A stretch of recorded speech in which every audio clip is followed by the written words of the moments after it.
Hi, I'm Seamless, and it's Wednesday, which means it's time for a new viewer track review video. And today I have a new layout I'm testing. There's some newer stuff happening, and I'm doing a lot more with screen caps and individual stuff than I am trying to make it work for just a window NFL. I have my Edison up, I have a vector scope, which was suggested so very long ago by some viewers, and I just forgot to do it. Got the EQ going as usual, but I also have this low, mid, and high separated level view so we can see how loud bass is and stuff like that. In literal level terms, spread out like this, and then here's also a master view and that kind of thing. I have some extra stuff I want to do, including getting my face cam in here, but this is what's working out for today. But we can move right on ahead with our first guy here, who is Pranshu Nigam, Northern Lights. Here we get.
That's just how it ends.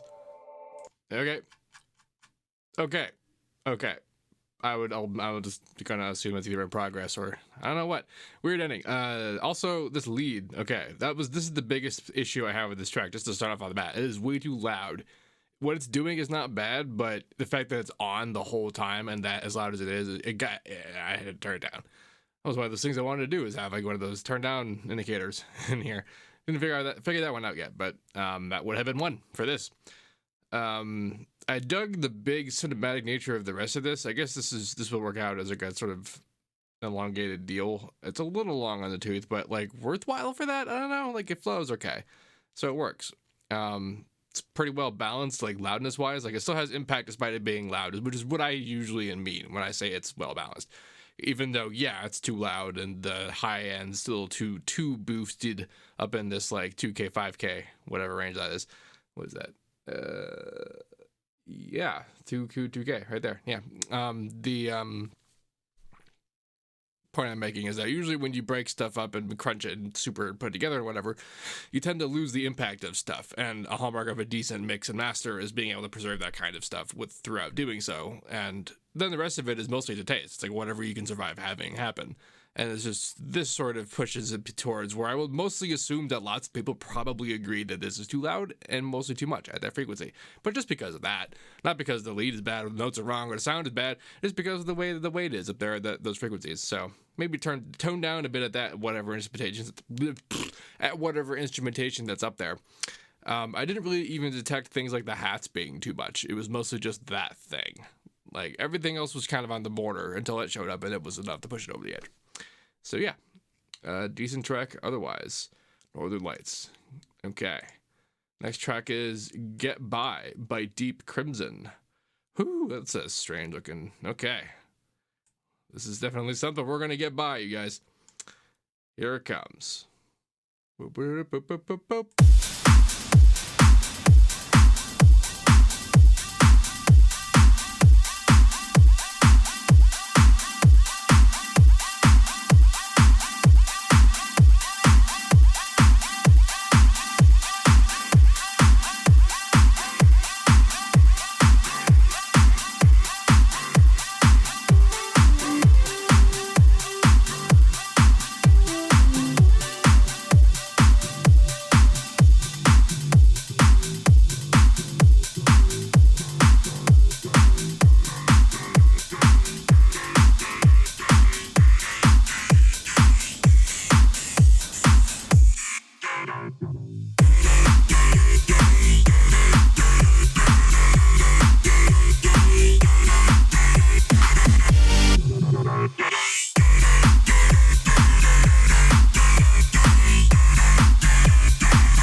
Okay, so I liked a lot about what this track had. I liked what it was as a track. Like, if I had heard this back in sort of like just post Skrillex days, I'd probably have dug it for a bit until I started to realize that this bass was the only, like, it was never going to be not what it was.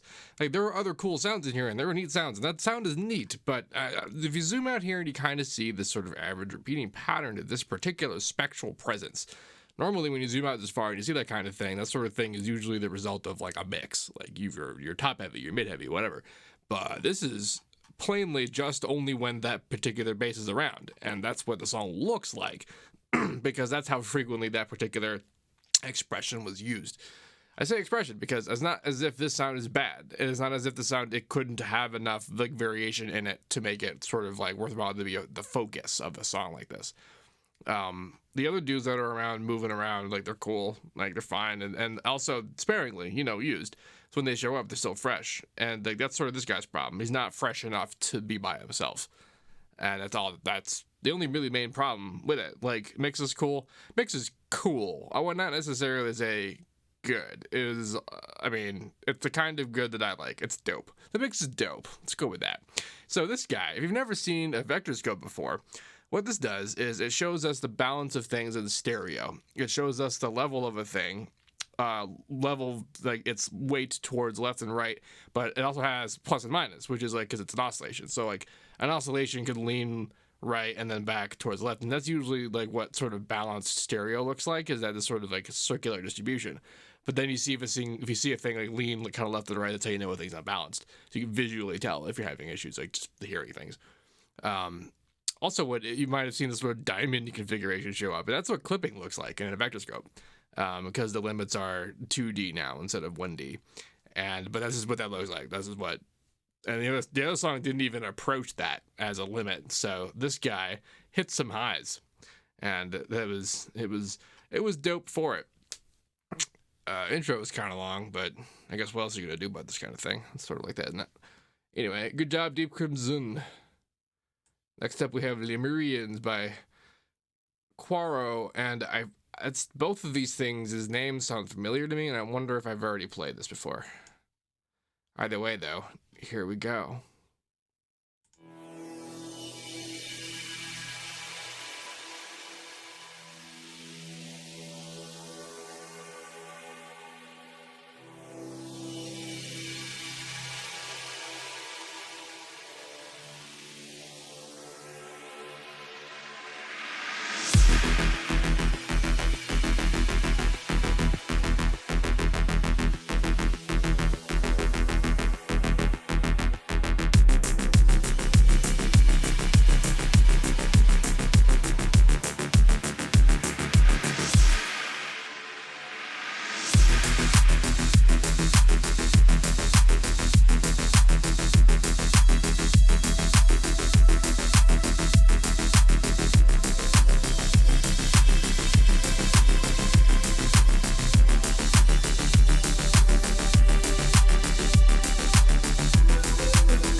Rad track was rad. Don't think I've heard this one before. So, all up in here. Let me still playing, I guess. But the this build up is dope, and we got to see sort of why we have the vector scope up. This there leans. It leans to the right. If I had to guess, I'd say it's the fundamentals primarily the issue. That's what you use vector scopes for. I probably could have detected that eventually, but I honestly would not know or cared if there was like that much. But that the consistently leaning primary object in your song is kind of an issue. It's something you shouldn't really just let happen. I mean, I do that all the time though, because I don't really do this very often. But yeah. So this part, I'm super down with this. I'm down with this. The idea is kind of, we're coming here with the neuro, doing it, dopage. It needed to be a little bit more done up though. And I feel like you know the degree to which you sort of imagined this, because you sort of started to do it. And I've done this kind of thing. I might be projecting a little bit here about your goals and your intentions, but usually what ends up happening is like I imagine this, okay, cool, I'm going to do this whole deal, and then like every other hit's going to be this cut of a new thing, it's going to be amazing. And then like I start doing it, I'm like, wow, that's really hard. And you know what, the groove is kind of, I just going to have it repeated, that's fine, okay. And then you remember that you had this one big fill doing, and then yeah. And mostly when that happens, when you do this, it just sort of gives us this like we hear the song's potential more than we do its reality, although I don't know how that's true for any amount of listening otherwise. But I don't know what my point was about saying that. It's not that bad. Like the only issues I had with it were that it's a bit too dark for how continued it is all at once. So like I think here's a good example of it. Yeah, so your main deal has a pretty good presence going here, like full on up and down, and then this dude cuts in, which is sort of why it was a good thought in the beginning of that whole thing to kind of like cut it more at this level, because this continued a big hole here after your big thing, especially when the rest of it's kind of continuing on in the background. It feels like the presence just kind of dropped. The contrast is good, but not when it's this long and all at once, especially when this is like the whole thing for like most of the song. This is an example of a main mover, which is what I classify these sort of repetitious sounds that are designed to be heard a lot and primarily. This is a good example of one that like doesn't get too upsettingly repetitive. It is still technically that, because it's being played over and over and over and over again, but it's not so complicated that you remember it so much that by the time you've heard it the 500th time you even notice. That's a difficult balance to strike with these, and this one's a good example. This genre in general has a lot of good examples of that, born of limitations of hardware and how sort of sequence-based, plucky, filtered things was kind of how that stuff was done in the real age. Anyway, that was Lemurians by Quaro. Next we have Empty Truths by Asrelis.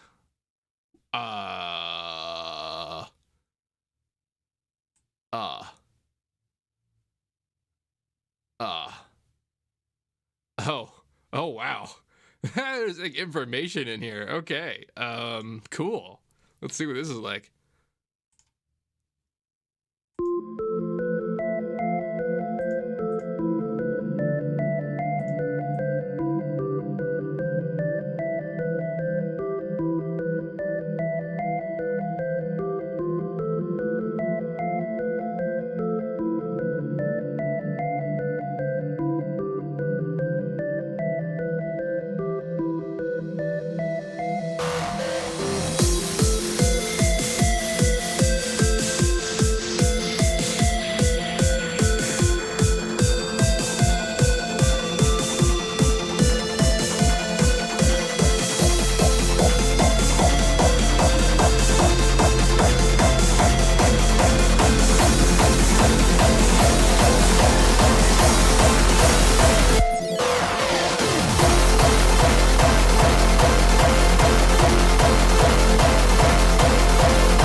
It's very pretty.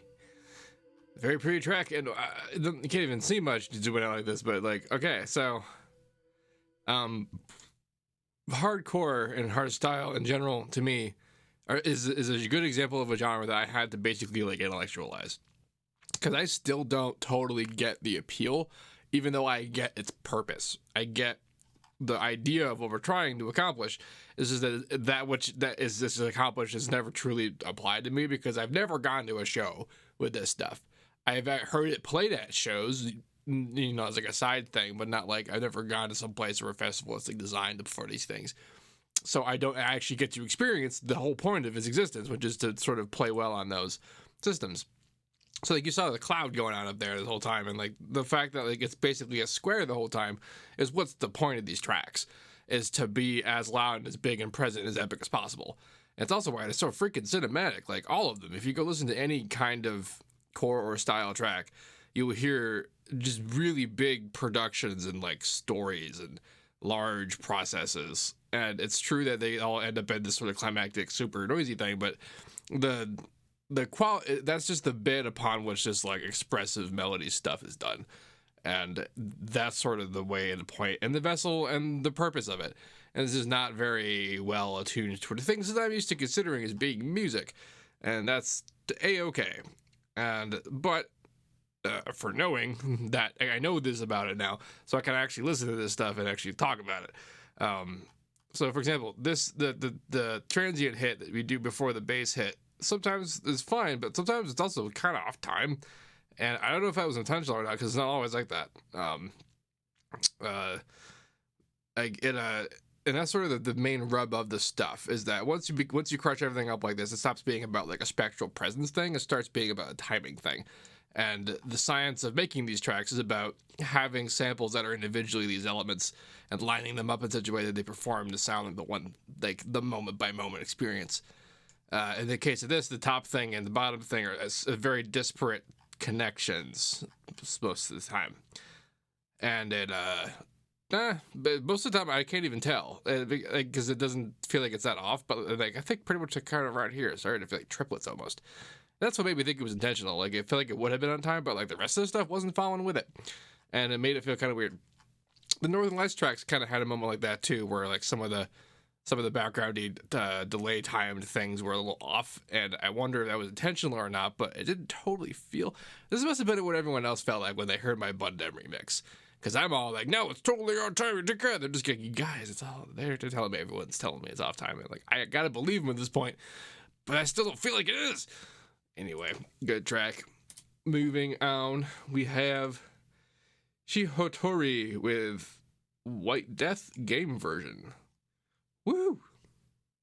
I dug that amount of like stuff in there, because like the tags and things, because I often do have that question about stuff, about what was what certain thing, and if it just does that and just have that information in there, it's pretty handy stuff, you know.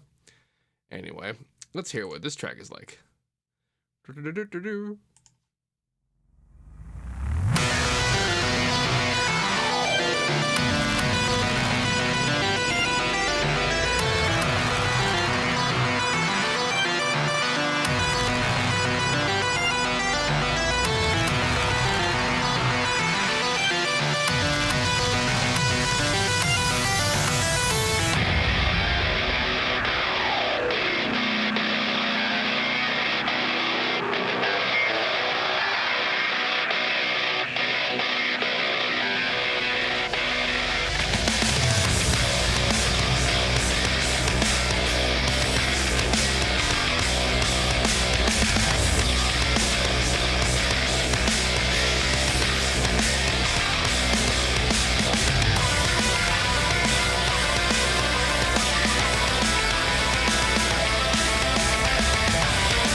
Wow, didn't see any of that coming. All right, so this was specified that it was the game version, and I want to hope that that's the explanation for this mix, because this is beyond top heavy. This is like top violent, and you might hear me sometimes talk about something and refer to it as it being like commercially mixed. And when I say that, what I mean is that it's not designed to be the primary focus. It's designed to be behind something, usually like a commercial or something, or a movie or a video game. And when it's designed to be behind something, it has to play the unique purpose of being heard while not interfering with the things that are happening being heard. Like someone talking or a gun going off, that kind of thing. And if you think about these songs, right? Think about the bands or the music that we listen to that is like this. If we were to actually listen to that stuff at the full, appropriate, mixed, a good level, it would blow everything else away. And then if we were to turn it down low enough that we could hear the rest of this stuff, we would barely hear it at all because of just how loud it is, right? Like how low that is pretty freaking low. So you mix these things to be like this, so that when you do turn them way the hell down, it actually still kind of sounds like they're still there, because essentially they're being supported by the return of spectral presence as everything else, especially if you're playing, for example, Doom, and you're shooting a bunch of stuff and stuff's exploding or whatever. You don't really notice that thing doesn't have low end happening a lot of the time because of the way that it goes on. But like, I have to imagine something like Doom when it's happening is a little bit more I don't know. I have no idea how they do the mixing for that. Like, I know there's dynamic music playing and it's all layered or whatever. So I would like to assume that they had the capacity to do something like dynamically mix all the effects and stuff in there. I'm pretty sure they're using Fmod, and if they are, then the answer is yes. But I would assume that whatever id engine text number they're doing now could probably also do that internally. Point is, for that end, it kind of works out because the last couple of tracks have forced me to turn down way a lot, and I am really far down on my personal monitoring right now, and I still heard this loud and clear, so it did the job. So on top of that, stuff was dope. Like, I really dug how Daft Punky this sounded. I was really not, like, I had no idea what this track was, so I wasn't really ready for it to turn to metal, and I was thinking to myself, wow, you know, if this is basically going to do the Doom version of like the Daft Punk sound, this will be amazing, and it kind of does. Like, it's definitely got that 90s MIDI shooter video game kind of style going for it, but with the modern aesthetic established by our good buddy Mick Gordon, that it still has that vaguely like wrong part. Does that not sound like Tron Legacy to you? But overall, I dig this track. I would love to hear a version of this that's not mixed like this, but like, I get why it is mixed like this. It's still probably just a teensy too hot up here, but I guess that depends how low you turn this down in whatever game to get used. Good job either way. Coming up next, we have Thin Air by Mycrow. Okay, hold on. Oh, we can't see it because of the way I'm doing capture. So it's Mycrow, but it's spelled M-Y and C-R-O-W, like the bird. Mycrow. Okay. Great. I opened a window somewhere. I don't know. Where? What? You are lying to me.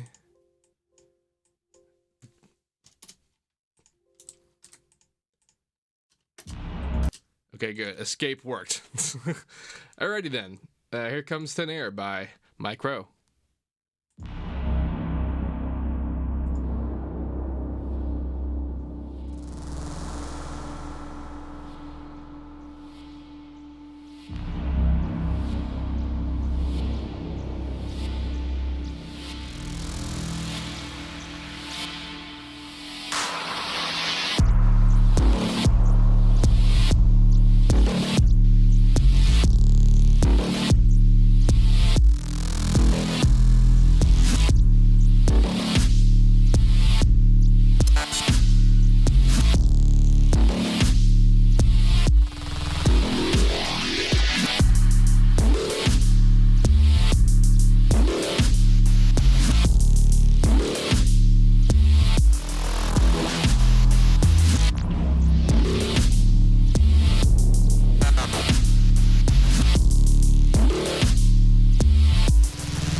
A lot of the sounds in this song had a fun presence looking at the by the vector scope, like the main bases and stuff. And if you're wondering what that's about, the cleaner a signal is, the more it's usually a low frequency thing. Like you can see it in high frequency things too if they're clean, if they're very sharp and very present, like this kind of thing. But for the most part, you see it in bass stuff because that's the only things that are clear enough and regular enough to detect. The rest of it is this cloudy kind of high frequency presence, and like this. That is cool to see that, right? This is a dope track, like forwards and backwards. I have nothing bad to say about this. Nothing was bad. Everything that could possibly be considered like a flaw definitely contributed to how cool the song was.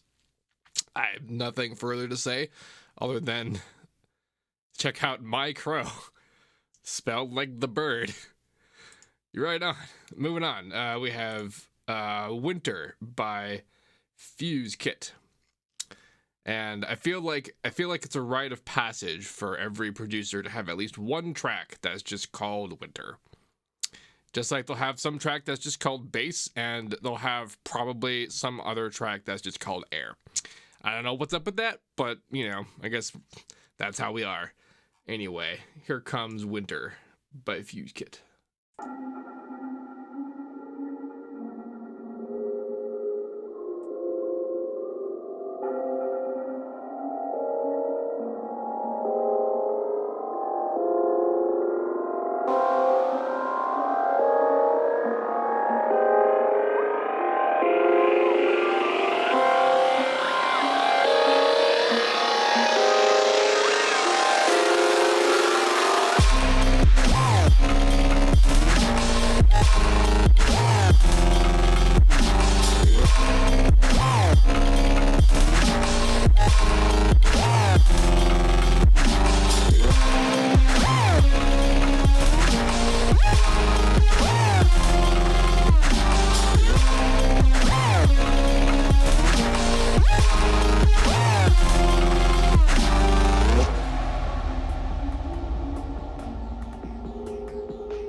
Ring-a-ding.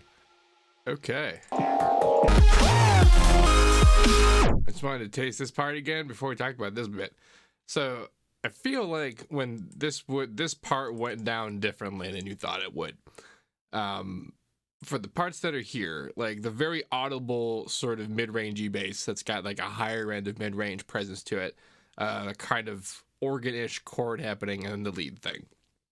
I feel like that these are all the parts that you wanted, but they did not come together in the way that you imagined they would. And it's not really about the mix. It's a bit about the note choices and a teensy bit about the sound design. So the organ-y chord thing, for example, that texture is cool and all, but that's mostly about like a stacked note problem. And like an organ order is basically just octaves. And you might be having a patch that actually just has a double layer octave in there, and it can do that, but you might want to low pass that layer just so that like you can still have that first order couple harmonic layer in there, but those extra high frequency dudes are interfering in a way that makes it feel cheesy in a way that I don't think you wanted. At least I would think I would not want doing this, which is a whole heaping big old helping of projection on my part. So for all I know, this could have been your flawless vision, but I'm bringing this up because these are the sorts of things that would have given me trouble doing this kind of crap. So the other side of it is the bass application and lead. Like actually a lot more noise has to be in here than you might expect. Although on that end, I note that this track has a lot of kind of continued background presence, and like the noise angle on that is fine, but it needs to be kind of bigger and wider for these sections when they happen, and also like partially just or completely should be cut at some points. I feel like this track has some high potential for applying negative space to things, especially in this section. Like there's a couple of times where it kind of almost does it, but there's always a layer of it back there. It doesn't get cut. It doesn't get pushed away by anything completely, and so that means that there's always this kind of presence of on that makes what is sometimes a fun rhythmic expression not really express all the way. And there are a couple of like Philly moments that actually kind of sound like the intention was for there to be a cut, but it didn't really happen that way. When did I start noticing it? Well, it was back here, but by the time I got to the end, this part was fun. This is the beginning of this track. Like when we got to about here, my primary issue was it was going to be about how much like the presence on this was kind of still carried, and that was the beginning of like the low end not having the kind of like push on the high end you might expect this kind of track to have, and that I think is expressed by how much of it is still just solid and present the whole time, as opposed to hit completely. And it's a bit of work to do that. Like it's just manual stuff on my side when I do it. It's usually why this ends up happening is because I don't want to either work with it in audio to the point where I can just cut it, or I don't want to just automate the cuts. Like it's that kind of detail work that sells these things. And it's not because anyone who's listening ever wants to just like take in all that detail. Like, well, where's the cut? Oh, the cut was so clean, and there's an extra like I can detect the tension on the fall off on your release on your cut. Like, no, nobody cares like to that degree about the detail. But the idea is having that detail there, so that like whatever it is they are focusing on, what they see is basically eternity. Like they can't see the horizon at the end of the detail because there's enough detail there to be beyond their comprehension. And that sounds like an awful waste of like effort. But like now it's difficult to see that in the stuff when you listen to your inspirational tracks now as like any level experienced producer, because like this automatically puts you beyond being a regular listener for music. And the second you start to know some of these things, you can start to hear some of these layers, you get to be at a certain point where you lose that vision again. Like the songs that blew your mind before you were a producer did so partially because part of what happened was that you didn't know what was happening. That when you did look with all of your might, what you saw was an endless universe of possibility you didn't understand. And for our listeners, when we make that stuff, we want to make that universe. It's to talk about my favorite like comparison to talk about this is video games, because there's basically a pretty low level design principle. I don't know what it's called technically level, but like the whole idea is that you make areas that like the non-critical area path stuff, so that like a guy who playing this game could go down like the path that he sees as a hallway to go somewhere, but that's not where he wants. That's not like where the game wants to go. So the game goes someplace else, but like just knowing that you could go there, even if there might be some secret hidden thing or whatever, if no reward at all. Like everyone who likes any kind of complication in gaming wishes for a game that like has every room open and every street's busy, and like that's why we like big old games like Grand Theft Auto and stuff like that, because like they are close to that level of detail, even though we might not ever interact with like that level of detail. Just knowing that it's there, looking at it, and sort of seeing this endless mosaic of possibility is what sells that stuff, and it's awesome. And it's the same thing with the layering and stuff in music. Is like it's not necessarily about having so much complication that like the really high level people who are super into it can find something that they like to have.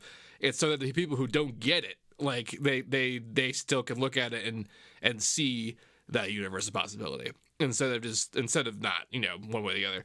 And when I talk about this sort of thing, those cuts and the breaks in the background elements help that degree, because it helps to do things like remind them that that's even there, which might seem counterintuitive, being that we're trying not to like, they might seem like the goal is for them not to understand what's happening. But when you do that, it makes them think about stuff, and like it's all this psychoacoustic jazz about writing and whatever. But that's what it breaks down to. Is that's what that detail's for. It's not necessarily because you want to make highbrow, super intelligent music. It's because you want people who see it to be able to like extend their whole vision into it, even if it's not very far, as opposed to like immediately running up on like the cartoon backdrop. Anyway, or Invisible Walls. That's the game equivalent of making like a not very detailed track. Like, would you rather have somewhere you could go if you wanted to and didn't really end up mounted anything, or would you rather have an invisible wall? Like, that's how you're doing your tracks right now. Anyway, if you'd like to have your track in one of these review videos, right now, the way to do that is to go into the Discord channel that's in the link in the description of this video. There's a channel for submissions, there's rules, there's mods to help you out and everything. It's a super good time. If you have any questions about this, please let me know. Don't forget to like, comment, subscribe, and all that good stuff. And as usual, have a nice day.